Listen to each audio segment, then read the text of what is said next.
westward out of the meadow. Gaining the top of this passage, I turned round and sat looking back upon the camp, dimly visible in the gray light of the morning. All was alive with the bustle of preparation.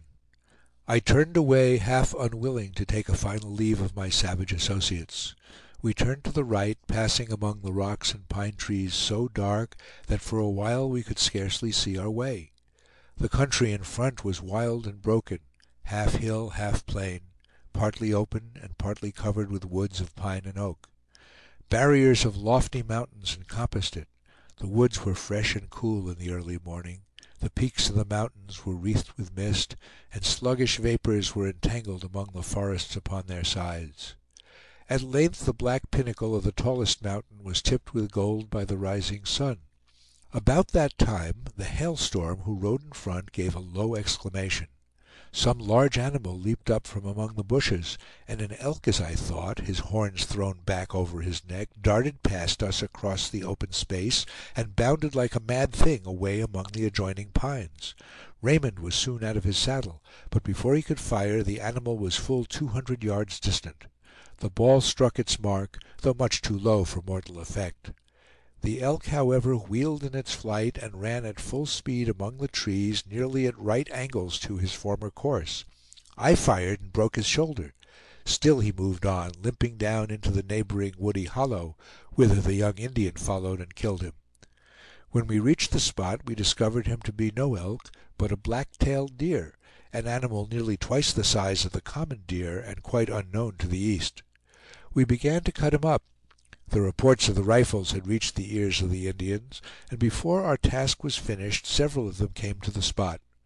Leaving the hide of the deer to the Hailstorm, we hung as much of the meat as we wanted behind our saddles, left the rest to the Indians, and resumed our journey. Meanwhile the village was on its way, and had gone so far that to get in advance of it was impossible. Therefore we directed our course so as to strike its line of march at the nearest point. In a short time, through the dark trunks of the pines, we could see the figures of the Indians as they passed. Once more we were among them. They were moving with even more than their usual precipitation, crowded close together in a narrow pass between rocks and old pine trees. We were on the eastern descent of the mountain, and soon came to a rough and difficult defile leading down a very steep declivity. The whole swarm poured down together, filling the rocky passageway like some turbulent mountain stream. The mountains before us were on fire, and had been so for weeks. The view in front was obscured by a vast dim sea of smoke and vapor, while on either hand the tall cliffs, bearing aloft their crest of pines, thrust their heads boldly through it, and the sharp pinnacles and broken ridges of the mountains beyond them were faintly traceable, as through a veil. The scene in itself was most grand and imposing, but with the savage multitude, the armed warriors, the naked children, the gaily appareled girls, pouring impetuously down the heights, it would have formed a noble subject for a painter, and only the pen of a Scott could have done it justice in description. We passed over a burnt tract where the ground was hot beneath the horses' feet, and between the blazing sides of two mountains. Before long we had descended to a softer region, where we found a succession of little valleys watered by a stream, along the borders of which grew abundance of wild gooseberries and currants, and the children and many of the men straggled from the line of march to gather them as we passed along. Descending still farther, the view changed rapidly. The burning mountains were behind us, and through the open valleys in front we could see the ocean-like prairies stretching beyond the sight. After passing through a line of trees that skirted the brook, the Indians filed out upon the plains. I was thirsty, and knelt down by the little stream to drink. As I mounted again, I very carelessly left my rifle among the grass, and my thoughts being otherwise absorbed, I rode for some distance before discovering its absence. As the reader may conceive, I lost no time in turning about and galloping back in search of it. Passing the line of Indians, I watched every warrior as he rode by me at a canter, and at length discovered my rifle in the hands of one of them, who, on my approaching to claim it, immediately gave it up. Having no other means of acknowledging the obligation, I took off one of my spurs and gave it to him. He was greatly delighted, looking upon it as a distinguished mark of favor, and immediately held out his foot for me to buckle it on. As soon as I had done so, he struck it with force into the side of his horse, who gave a violent leap. The Indian laughed and spurred harder than before. At this the horse shot away like an arrow, amid the screams and laughter of the squaws, and the ejaculations of the men, who exclaimed, "Washtay!" (good), at the potent effect of my gift. The Indian had no saddle, and nothing in place of a bridle except a leather string tied round the horse's jaw. The animal was of course wholly uncontrollable, and stretched away at full speed over the prairie, till he and his rider vanished behind a distant swell.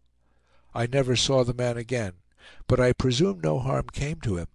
An Indian on horseback has more lives than a cat. The village encamped on a scorching prairie close to the foot of the mountains. The heat was most intense and penetrating. The coverings of the lodges were raised a foot or more from the ground, in order to procure some circulation of air, and Reynal thought proper to lay aside his trapper's dress of buckskin and assume the very scanty costume of an Indian. Thus elegantly attired, he stretched himself in his lodge on a buffalo robe, alternately cursing the heat and puffing at the pipe which he and I passed between us. There was present also a select circle of Indian friends and relatives. A small boiled puppy was served up as a parting feast, to which was added, by way of dessert, a wooden bowl of gooseberries from the mountains. "Look there," said Reynal, pointing out of the opening of his lodge. "Do you see that line of buttes about 15 miles off? Well, now, do you see that farthest one with the white speck on the face of it? Do you think you ever saw it before?" "It looks to me," said I, "like the hill that we were camped under when we were on Laramie Creek 6 or 8 weeks ago." "You've hit it," answered Reynal. "Go and bring in the animals, Raymond," said I. "We'll camp there tonight, and start for the fort in the morning." The mare and the mule were soon before the lodge. We saddled them, and in the meantime a number of Indians collected about us. The virtues of Pauline, my strong, fleet, and hardy little mare, were well known in camp, and several of the visitors were mounted upon good horses which they had brought me as presents. I promptly declined their offers, since accepting them would have involved the necessity of transferring poor Pauline into their barbarous hands. We took leave of Reynal, but not of the Indians, who are accustomed to dispense with such superfluous ceremonies.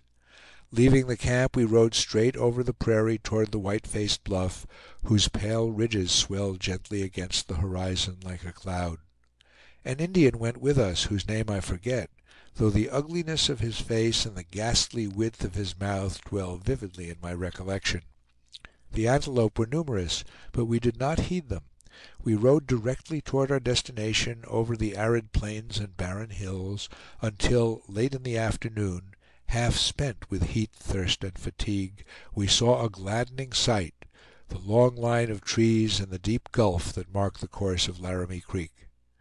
Passing through the growth of huge, dilapidated old cottonwood trees that bordered the creek, we rode across to the other side. The rapid and foaming waters were filled with fish playing and splashing in the shallows. As we gained the farther bank, our horses turned eagerly to drink, and we, kneeling on the sand, followed their example. We had not gone far before the scene began to grow familiar. "We are getting near home, Raymond," said I. There stood the big tree under which we had encamped so long. There were the white cliffs that used to look down upon our tent when it stood at the bend of the creek. There was the meadow in which our horses had grazed for weeks, and a little farther on, the prairie dog village, where I had beguiled many a languid hour in persecuting the unfortunate inhabitants. "We're going to catch it now," said Raymond, turning his broad, vacant face up toward the sky. In truth, the landscape, the cliffs and the meadow, the stream and the groves, were darkening fast. Black masses of cloud were swelling up in the south, and the thunder was growling ominously. "We will camp here," I said, pointing to a dense grove of trees lower down the stream. Raymond and I turned toward it, but the Indian stopped and called earnestly after us. When we demanded what was the matter, he said that the ghosts of 2 warriors were always among those trees, and that if we slept there they would scream and throw stones at us all night, and perhaps steal our horses before morning. Thinking it as well to humor him, we left behind us the haunt of these extraordinary ghosts, and passed on toward Chugwater, riding at full gallop, for the big drops began to patter down. Soon we came in sight of the poplar saplings that grew about the mouth of the little stream.